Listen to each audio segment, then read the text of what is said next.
जिसको आज बैकवर्ड और फॉरवर्ड करके राजनीति का रंग दिया जा रहा है, तो वहाँ सनातन जरूर कमजोर हो जाता है। ब्रह्मर्षि या सवर्ण की जो लोग बात करते हैं, ये कभी अस्थायी हो ही नहीं सकते। क्या आप कंचना यादव के बारे में कुछ कहना चाहेंगे? देखिए, ऐसी सस्ती लोकप्रियता के बारे में बोलेंगे जिसको बोलने का कोई मतलब ढंग नहीं है। ये लोग सस्ती राजनीति की लोकप्रियता पाना चाहते हैं, लेकिन ये यदि राजनीति इस तरह की हो रही है तो ये आने वाला समय में देश के लिए खतरा है। वो यही इंतजार कुछ लोग कर रहे हैं कि किसी भी तरह भारत का समाज टूटे, फिर बाहरी शक्ति आके यहाँ को ये विश्वामित्र शैला जो एक बार शुरू कर दी ना, वो शुरू। नमस्कार, मेरा नाम ज्ञानेश्वर है और आपने देखना शुरू किया है लाइव सिटीज। मेरे साथ न्यूज रूम में विश्वामित्र सेना के राष्ट्रीय संयोजक राजकुमार चौबे जी हैं। बहुत स्वागत है चौबे जी। बहुत बहुत स्वागत। चौबे जी, आप पूरे देश में घूमते हैं, बिहार की मिट्टी बक्सर से आते हैं और आप कहते हैं सनातन जिंदाबाद। देश दुनिया में सनातन की आवाज गूंजनी चाहिए, लेकिन क्या आपको लग नहीं रहा है कि भारत की वर्तमान राजनीति में जहां सनातन संपूर्ण हिंदुओं को एक करने की बात करता है, देश में नारा भी लगा बटोगे तो कटोगे, एक रहोगे तो सेफ रहोगे, लेकिन अब बदली हुई परिस्थितियों में जब भी कहीं वोट की बारी आती है तो जात सनातन पर ज्यादा हावी हो जाता है। चाहे यूजीसी का मसला हो या अभी एक फिल्म आने वाली थी ओटीटी प्लेटफॉर्म पर, घुसखोर पंडित। ऐसा आपको प्रतीत नहीं हो रहा है, क्योंकि आप भी राजकुमार चौबे हैं, कि देश में जनरल क्लास सवर्ण जातियां जो हैं वह इन दिनों विशेषकर निशाने पर है।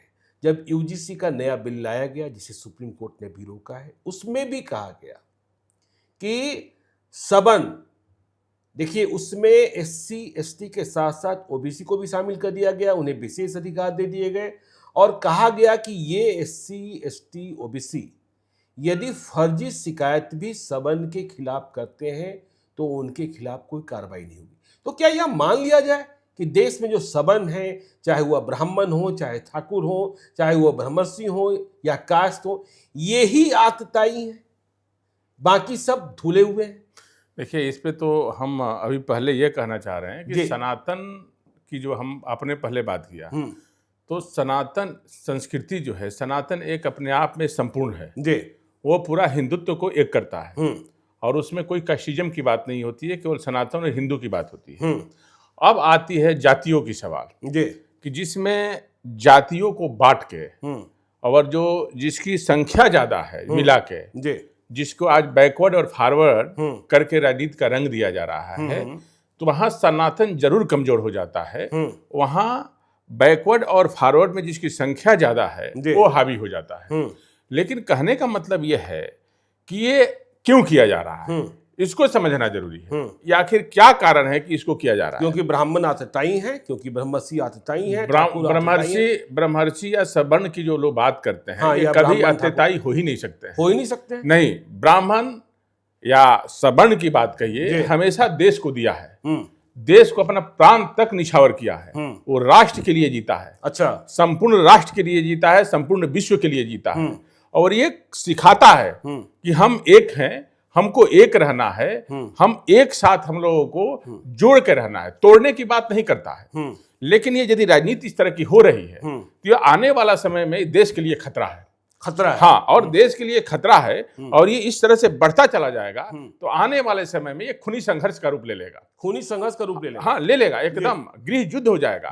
और फिर जो ये लोग कहते हैं और ये जिस मानसिकता से ये लोग कर रहे हैं, जो भी कर रहा है, कहीं ना कहीं ये हिंदुत्व कमजोर होगा, सनातन कमजोर होगा और जातिवाद जो है भारी होगा और उसको फिर इन लोगों को रोक पाना मुश्किल है। कहीं से कि जो भी ये चीज नया कोई भी लाता है तो कहीं ना कहीं व्यक्तिगत लाभ होगा।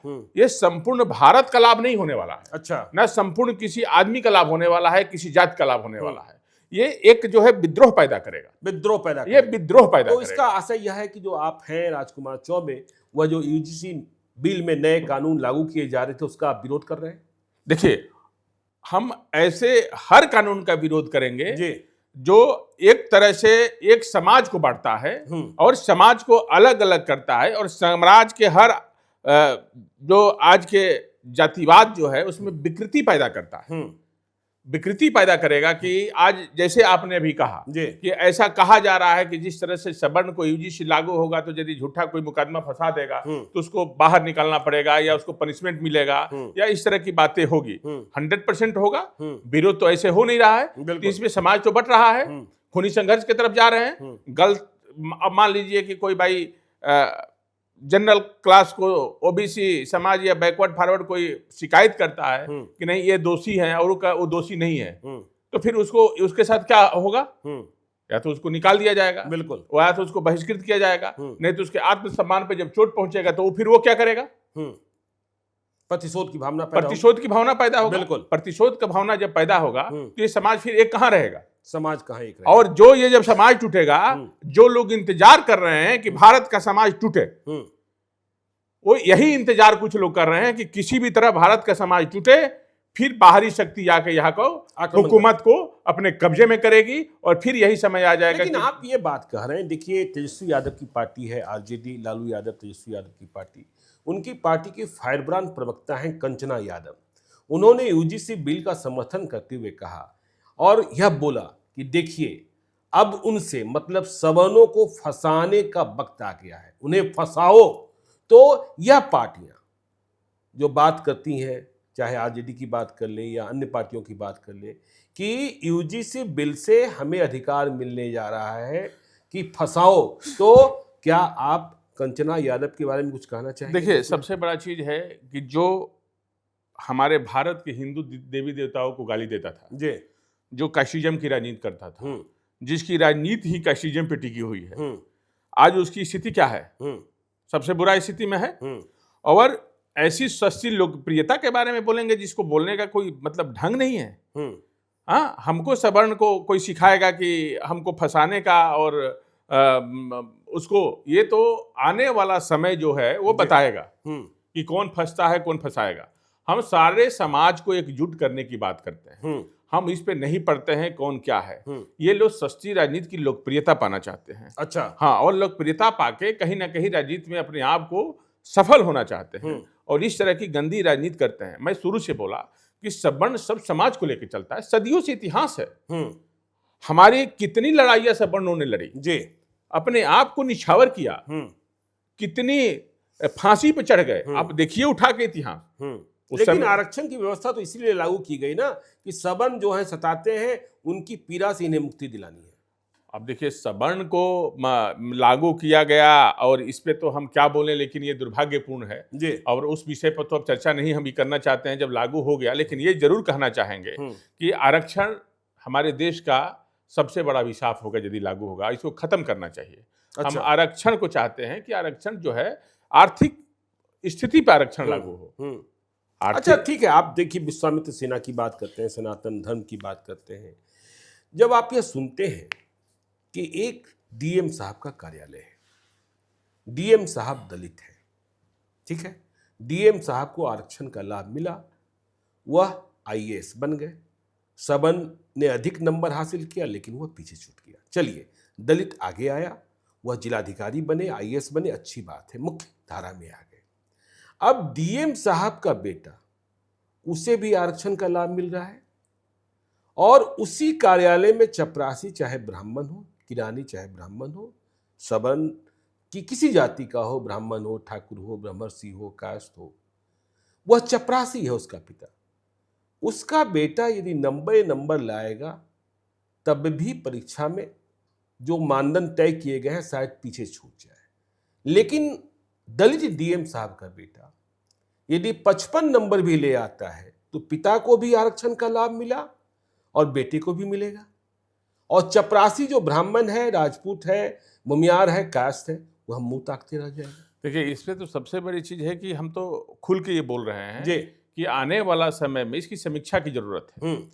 ये इस तरह का आने वाला समय में यदि इस तरह का होगा तो जो एक प्रतिभा है, जो टैलेंट है, उसको मारा जा रहा है। जिस दिन में टैलेंट से, जिस देश में टैलेंट को खत्म करना आप शुरू कर दीजिएगा, वो देश खत्म हो जाएगा। आप प्रतिभा का सम्मान कीजिए। हम ये नहीं कहते हैं कि आरक्षण यदि आपको लागू करना है तो उस पर समीक्षा हो, आर्थिक आधार पर आरक्षण लागू करिए। एक परिवार में एक आरक्षण, हाँ, आर्थिक करिए ना। यदि सवर्ण में भी ऐसे गरीब हैं जिनके पास आज भी रोटी खाने की तंगी है, रहने का घर नहीं है, मकान नहीं है, उनको लाभ नहीं मिलता है। सबसे ज्यादा नुकसान में आज की डेट में कोई है तो सवर्ण है। मैं ये नहीं कहता कि मैं सवर्ण हूं तो मैं ये बात बोल रहा हूं, इस समीक्षा की जरूरत है। आप समीक्षा कराइए, आप गांव गांव जाइए, समीक्षा कराइए ईमानदारी से। लेकिन आप यदि ये नारा देते हैं कि अब 15 पे 85 राज नहीं करेगा, तो ये कितना बड़ा दुर्भाग्य है। आप तो कब से राज कर रहे हैं, आपको तो मौका दिया हुआ है, सब चुपचाप बैठा हुआ है, आपको आप ही के अंडर में पूरा देश चला रहे हैं। आप लोग टिकट मांगने भी आप ही जाना है, आप सब कुछ आप पे दिया हुआ है, आप ही को सब कुछ मान लिया गया है। और उसके बावजूद भी यदि इस तरह की बात हो रही है तो ये हमारा देश के लिए, ये हमारे समाज के लिए सबसे बड़ा दुर्भाग्यपूर्ण है। और यदि इस तरह की कोई राजनीतिक और नेता बात करता है तो देशद्रोही है, समाजद्रोही है। वो आने वाला समय में खूनी संघर्ष की तरफ लेके जाना चाहता है। आज जिस दिन ये खूनी संघर्ष होगा वो पहले भागेगा, वहां से पहले भागेगा और इसकी जनता भुगतेगी, जनता भुगतेगी। और मैंने ये मांग भी करता हूं कि यदि कास्टिज्म और राजनीति इस तरह की भयानक बढ़ रही है तो इस पर सरकार को एक्शन लेना होगा, नहीं तो बहुत देर हो जाएगी। ये कंचना यादव और तेजस्वी यादव की पार्टियों के लोग जो ऐसे बोलते रहते हैं उनके खिलाफ भी एक्शन चाहते हैं? एकदम, हर व्यक्ति के खिलाफ हम चाहते हैं जो इस तरह की खतरनाक भाषण देता है समाज को बिखराव के लिए, समाज को फंसाने के लिए, समाज में विद्रोह पैदा करने के लिए, समाज में एक खूनी संघर्ष इसके माध्यम से शुरू हो। हर जगह, हर चौक चौराहे पे जो हम सुनते हैं, फेसबुक मीडिया पे एक अलग तरह के जो है आग उगल जा रहा है। ये कहाँ है? आपको मालूम है सवर्ण इतना भी कम नहीं है, सवर्ण की संख्या 40% है। सवर्ण की संख्या 40%? हाँ। कैसे? अरे भाई, हर आप उसका आप लोग को लगता है कहाँ है? बिहार, पूरा देश का लीजिए ना। अच्छा, हाँ। पूरा देश में सवर्ण की संख्या इतना नहीं है। अब सवर्ण कई जगह जो यहाँ की जातियां है ओबीसी है, और बाकी जगह जो है जनरल कैटेगरी में आती है। तो हुआ ना सवर्ण। आज भी सवर्ण की संख्या कम नहीं है, लेकिन हम सवर्ण की और बैकवर्ड फॉरवर्ड की राजनीति की बात हम नहीं करते हैं। हम राजनीति करते हैं, बात करते हैं समाज को एकजुट करने के लिए। राजनीति में गंदी राजनीति ना हो। आज समाज हमारा कहाँ जा रहा है, इस पे ध्यान देने की जरूरत है। हम सनातन संस्कृति की बात इसलिए करते हैं कि सनातन सबको जोड़ता है, गरीब अमीर सबको एक साथ लाता है। मंदिर में जब हम पूजा करने जाते हैं तो उस समय तो हम आरक्षण की बात नहीं करते हैं। वहां तो भगवान शिव के ऊपर तो हर जात के लोग जो है उन पे जल चढ़ाता है। डॉक्टर को दिखाने जाते तो हर जात को जाता है, प्रणाम करता है। वहां तो आरक्षण नहीं लगता है। और हर आदमी जो है, गरीब हो या अमीर है, चाहता है कि हम अच्छे डॉक्टर के पास जाएं, अच्छे वकील के पास जाएं, जो पढ़ा लिखा हो, जो अच्छे वकील हो। आने वाला समय में देखिएगा लोग डॉक्टर का इलाज नहीं करा पाएगा बढ़िया। जब इस तरह का होगा, जब टैलेंट मारिएगा तो अच्छा डॉक्टर। आपने देखा ना कि पीजी में एडमिशन के लिए माइनस में जो चली सीटें, किस तरीके। अच्छा खैर, देखिए विश्वामित्र सेना की बातें कभी कभी सुन भी लेती है सरकार। अभी आप बहुत दिनों से इस बात की मांग कर रहे थे कि खुले में यह जो मांस मछली की बिक्री है बंद होनी चाहिए। तो पिछले दिनों बिहार सरकार के डिप्टी सीएम विजय कुमार सिन्हा ने विधानसभा में इस बात का ऐलान भी कर दिया। इसे आप ठीक मानते हैं? देखिए, ये तो सरकार को हम बहुत बहुत धन्यवाद देते हैं जी। और सनातन की सरकार है भाई, सनातन की सरकार है। मानते हैं। हमने पोस्टर लगाया, ऐसे थोड़े लगाया। मैं करता हूँ, सनातन की सरकार है। उसका पहला ये है कि आज विजय सिन्हा जी को, उप मुख्यमंत्री, उनको बहुत बहुत बधाई इस पे हम देते हैं कि इन्होंने जो हमारी सालों से ये मांग हम लड़ रहे हैं कि खुले में मांस और मीट की बिक्री बंद हो। और जितने आजकल हमारे जितने धार्मिक स्थल है उस वहाँ तो खास करके ये बेचा जा रहा है। तो मेरा ये लड़ाई था। तो ये मैंने आज विजय सिन्हा जी ने जिस आधार पे आज विधानसभा में इसकी मांग को रखी और प्रमुखता से रखी, उन्होंने रखा, उस बात को लेके हम जो है उनको धन्यवाद देते हैं। ये हमारी जीत हुई विश्वामित्र सेना की। और आज इससे बड़ा सौभाग्य की क्या बात है कि हमारी चर्चा मनन मिश्रा ने भी राज्यसभा में किया कि भाई बक्सर जो है विश्वामित्र जी की तपोभूमि है, वामन भगवान की तपोभूमि है, माता अहिल्या का उद्धार और पर्यटन का सबसे बड़ा जगह है, धार्मिक स्थल है, यहाँ बनना चाहिए अयोध्या काशी की तरह। तो ये तो विश्वामित्र सेना की लगातार जब से हुंकार भरी है, लड़ाई लड़ी है अपने बक्सर के लिए, सनातन के लिए, सबको जोड़ने की बात करते हैं। तो बड़ा सौभाग्य की बात है कि आज विश्वामित्र सेना रामनवमी फिर से आ रहा है। आप हेलीकॉप्टर से पुष्प वर्षा कराते रहे, फूलों की बारिश कराते रहे अयोध्या से बक्सर। इस बार की तैयारी क्या है? एकदम है। हर साल है। ये विश्वामित्र सेना जो एक बार शुरू कर दी ना, वो शुरू, अच्छा, वो फिर होगा। अरे हमारे भगवान प्रभु राम की कर्म भूमि है, माता अहिल्या का उद्धार जहाँ हुआ, जहाँ विश्वामित्र जी की तपोभूमि है, जहाँ च्यवन ऋषि जन्म लिए, जहाँ से च्यवनप्राश चालू हुआ, देवताओं की धरती है बक्सर। तो इतना बड़ा होने के बावजूद ये हर साल होगा और उससे बढ़िया होगा और भव्य होगा। बक्सर की देखभाल उनके सांसद और विधायक ठीक से कर रहे हैं? दुर्भाग्य है दुर्भाग्य है कि हमेशा जो है बक्सर ठगा जा रहा है। पक्ष भी है, विपक्ष भी है, फिर क्यों दुर्भाग्य है?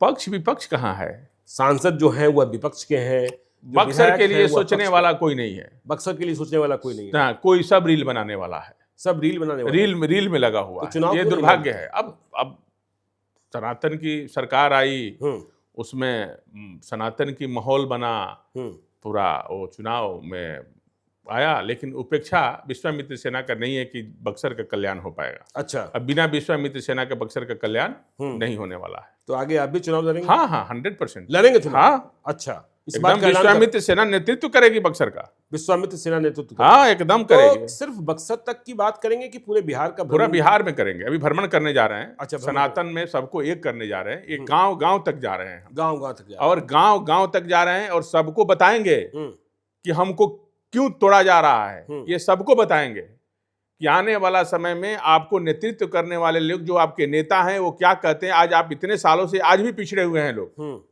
आज भी हमारे गांव में जाइए, जो आज SC ST है, हम बचपन से लेके अभी तक देख रहे हैं, वो वहीं पे हैं, वहीं पर है। फिर वही तो कह रही है पार्टियां, वहां पे वहीं पे SC ST किस आधार पर आरक्षण का उनको लाभ मिल रहा है? लाभ तो उनको मिल रहा है जो ऑलरेडी उस बड़े पद पे हैं। अच्छा, जो सक्षम है, जो बड़े बड़े करोड़ों अरबों की संपत्ति बनाए हुए हैं, उनके बच्चों को मिल रहा है उसमें आरक्षण। ये गरीब को कहां मिल रहा है? उसको शिक्षा तक नहीं मिल रहा है। जो DM साहब बन गए, उनके बेटे को मिल रहा है, उनके पोते को मिल रहा है। अब DM उनको बनाइए ना, जो बेचारा गांव में है। SC ST बेचारा जो गांव, उसको शिक्षा दीजिए ना। आज भी जितने रैली में लोग जाते हैं, सब बेचारे पढ़े लिखे नहीं है। उनको फंसा के बातों में और पगड़ी बनवा के और एक समाज के खिलाफ जो है नारा लगा के उतारा जाता है। उसको ये नहीं कहा जाता है कि तुमको शिक्षा प्राप्त करना है, तुमको शिक्षा प्राप्त करो। जिस दिन वो शिक्षा प्राप्त करने लगेगा, वो खुद दूध का दूध और पानी के पानी को समझने लगेगा कि आने वाला समय की राजनीति कहाँ जा रही है। तो चलिए, ये थे राजकुमार चौबे जी, विश्वामित्र सेना के राष्ट्रीय संयोजक। इन्होंने तमाम मुद्दों पर खुलकर बातचीत की है। आगे भी हम बातचीत करेंगे जब मुद्दे सामने आएंगे। तो देखते रहिए लाइव सीरीज को। यदि अब तक आपने हमारे YouTube चैनल लाइव सीरीज को सब्सक्राइब नहीं किया है तो जरूर कर लीजिएगा, और यदि इस वीडियो को आप फेसबुक पेज के माध्यम से देखें तो पेज को लाइक कीजिएगा। हैंडल X पर भी हमें फॉलो कीजिए। धन्यवाद।